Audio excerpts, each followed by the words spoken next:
real quick, this blockbuster trade is coming up right now. And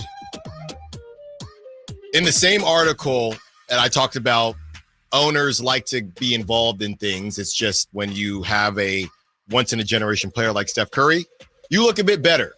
That's just what it is. And I'm not saying that I'm not comparing owners per se. I'm just saying it looks better when you draft Steph Curry, even if, there's some misses involved. And in that same article with Anthony Slater and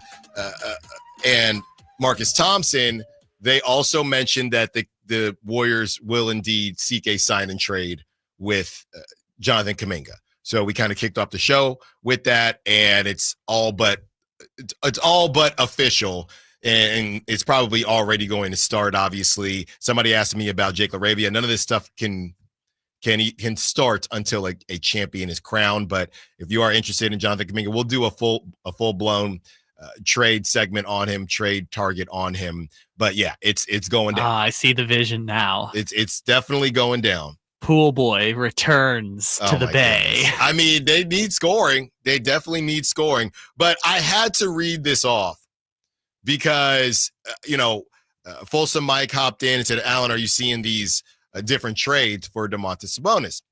And I had heard about some of them, but decided to give it another look-see and see what's being reported. So this is from Jonah Kubicek of Athlon Sports. All right. And it kind of left me speechless. Okay. Here's the trade. And we are going to basically see where I fall on this, Kyle, and obviously 916-339-1140. I'm going to tell you what the Kings receive last, of course. So the Grizzlies, 3-team deal. The Grizzlies, Kyle, get your pen and paper out. The Grizzlies receive DeMar DeRozan and Austin Reeves. The Lakers receive Domantas Sabonis and Desmond Bane. The Kings receive Rui Hachimura, Dorian Finney-Smith, Jared Vanderbilt, Gabe Vincent, Maxi Kleber, Dalton Connect, a 2027 first-round pick from Memphis, a 2029 first-round pick from Memphis, a 2031 first-round pick from LA, and a 2031 first-round pick as well. So 2 first-round picks, one from LA, one from Memphis, a 2027 first-round pick, a 2029 first-round pick. So 4 first-round picks.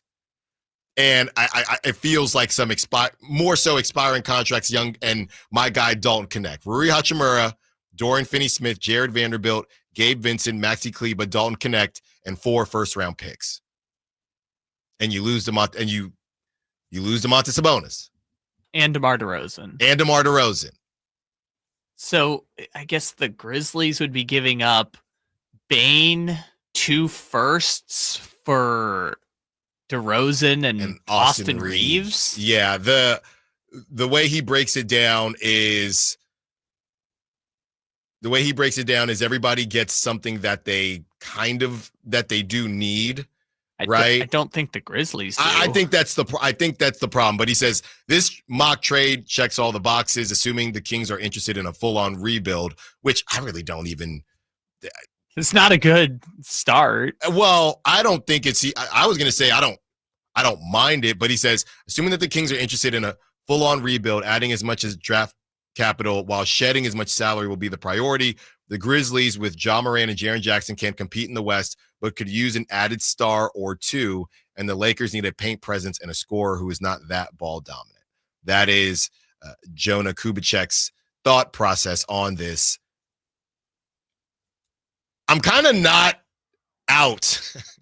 I'm kind of in, if I'm being honest. 4 first-round picks and a young player in Dalton Connect, and, Jared Vanderbilt's just going to defend, and you let Keegan take a ton of shots. This is kind of what we talked about yesterday, just with Sabonis instead of Zach LaVine. So you're getting more back. Beyond the Grizzlies part, It's just the Grizzlies one that doesn't make sense. I know why the Lakers would want to do it. If you're saying the Kings are prioritizing shedding salary, all those are expiring contracts anyways. The Grizzlies one doesn't make any sense. I wish we hadn't spent as much time as we had on it. Kyle, don't kill the buzz. Don't kill the buzz. There's a ton of texts right now saying that we love it. We're in. Okay? Look, fine. Take away the Grizzlies' first rounder. You get 3. Grizzlies don't have to give that up. Fine. Sure. You get 3 first rounders and Dalton Connect for Domantas Sabonis. I'm in. Yeah. I'm in. So what's your problem? Is your problem you just think Memphis will say no? Well, Memphis will say no. Let me ask you a question. Let me ask you an easier question. Would you do it if you're the Kings? Because I know you like Domantas Sabonis. Oh, well, I'm not in favor of rebuilding as the direction. If that's the direction they go, I don't think it's inherently a bad trade. Mm-hmm. But you just don't want to move off Domantas Sabonis. It's more so even if you're going to rebuild, you don't have to move Sabonis right now, I guess. The trade is I don't think you're going to get more than 4 first-round picks for Domantas Sabonis, and this is basically 4 first-round picks if you count Dalton. And that's why I said, well, 5 if you count Dalton, because they're already supposed to get 4. Yeah. So I would cut.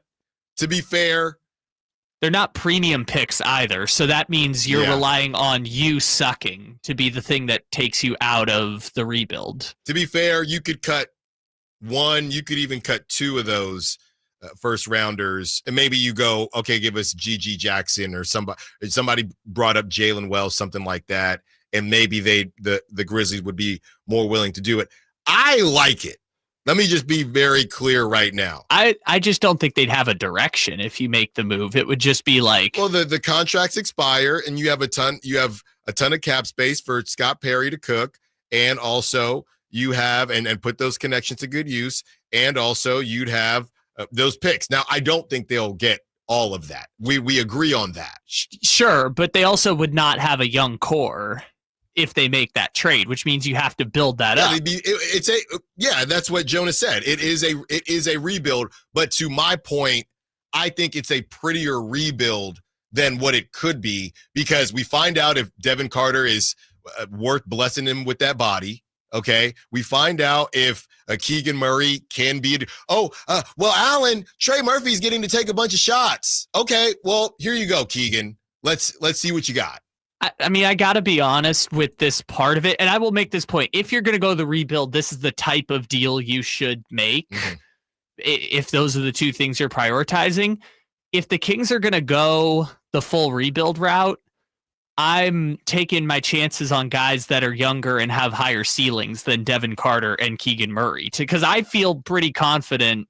So what are you trying to trade those guys away? I'm saying that those guys are going to be fine, but I'm saying as soon as you make that trade, 80% of the players on the team next year won't be on the team 2 years from now.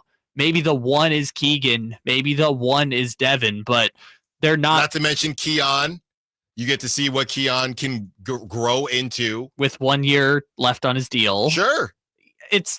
If you're doing the full teardown thing, my point is just, if you're doing the full teardown, don't expect any of the players on the team next year to be on the team once it actually comes around. The Thunder had 1 player on the 2020 team that's still on their team right now, and it's Lou Dort. Mm-hmm. Dort was the one guy that was this is the person who survived it. I know they had SGA, right? But how long did that take? Yeah, I'm saying before the Paul George trade situation. Right. You don't necessarily, you shouldn't get attached to the players who are on the team once you make that deal. I would argue there would be at least, I don't think they have a direction now besides get to the playoffs. So I think this does give you a direction. The direction, Zach LaVine is going to opt in, fine, 2 years of him, and now you're rebuilding. It's that clear. And in the process, hey, maybe Gabe Vincent has a Miami Heat resurgence and we mess around and we sneak into the playoffs. And either way, we'll now know who Keegan can be, who Devin Carter can be. And if not, we have, like I said, I don't think they'll have that many picks, but we have some first round picks to kind of work, and we have a ton of cap space. Yeah, I guess I'm just making the point because in this scenario, Dalton Knecht would be 24, Keegan would be 24, and Devin Carter would be 23. Mm-hmm. By the time you actually want to compete, those are the old guys on the team. They're not. Yeah, but we don't know what if one of them pops, though? Great, then they're your Lou Dort. The point is, like, why are they just Lou Dort, though? Because what is Keegan's ceiling going to be a 3-time All-Star? I'm saying we don't know. Sure, but it's going to be hard for him to reach that ceiling on a team that's losing 65 games a season. Why are they losing 65 games? Because their best player is Dalton Knecht and Keegan Murray. You still have Zach LaVine for 2 years. Sure. Okay? Yes. You have Zach LaVine for 2 years. Yes. Then after that, you have Keegan. Okay, you have all the dudes that you just added. And you have your version of Fred VanVleet, which is someone you're paying $40 million to. Yeah. Sure. So would it be great? I don't think it would be as bad as how you're saying it. And if it is, those draft picks, we know they'll be worth a good bit. Yeah, and I should make the point. They might have to do this in 2026, and by next year they might not get 4 first-round picks for Domantas Sabonis. Not the way he's getting leapfrogged in the national eye by other centers. Well, and by the fact that they were 10th in the West this year. Dallas is going to get Cooper Flagg. Mm-hmm. The Spurs are going to get Wemby back. Portland was better than them the second half of the season, and Phoenix still has Devin Booker. So come the trade deadline, this might be something that has to be on the table. I just wouldn't. Yeah, you don't have to do it now. Yeah. You don't have to do it now, but I would. I also wouldn't do it, that being the direction, because you're not. Best case scenario, you're not going to see a player as good as Domantas Sabonis again on your team for the next 4 years. And we talked. But Kyle, they're 10th with him as the best player. Yeah, but it can get worse. It can, but it can get better. It can get better after 3 to 4 years of completely meaningless basketball. Sure. And but if you are, like I said, you have to find we're looking for a way out. Can you add, goodbye, DeMar DeRozan. Hello, Cam Johnson. Yes. I am not moved by that. I agree. And people say being in the middle is like being in hell. Yeah. But in the modern NBA, you got to punt on 3 to 4 seasons completely in order to do this rebuild. I make the point of the juice is not necessarily worth the squeeze unless you have to, right? Detroit had to because Blake Griffin's knees blew out. Houston had to because James Harden was ready to ask out. But I don't know. I think you kind of stepped on yourself a little bit because if they are 11th, if they miss the play-in, or if they do the same thing, now you're looking and now the conversation is like the Patriots say, you trade somebody too early than too late. Yes. So I think maybe we can close this book on, to your point, I would do it now. If you don't want to do it now, fine. But if this thing is not, okay, and I'm not trying to trigger someone again, Dennis Schroeder and Cam Johnson, Dennis Schroeder and Kyle Draper's dream, John Collins, and they're sitting and fighting for the 10th seed. Now let's have that conversation before Domantas Sabonis, his value drops more.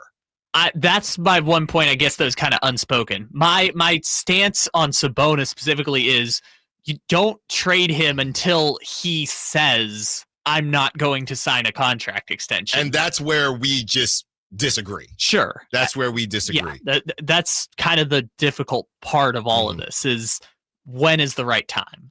On the other side, one person guessed it right on the Sack Chat. Our trade target of the day. This one is a doozy. He comes back around as his team did absolutely nothing besides got fined during this offseason and then didn't get the first pick. Allen Stiles, Sactown Sports.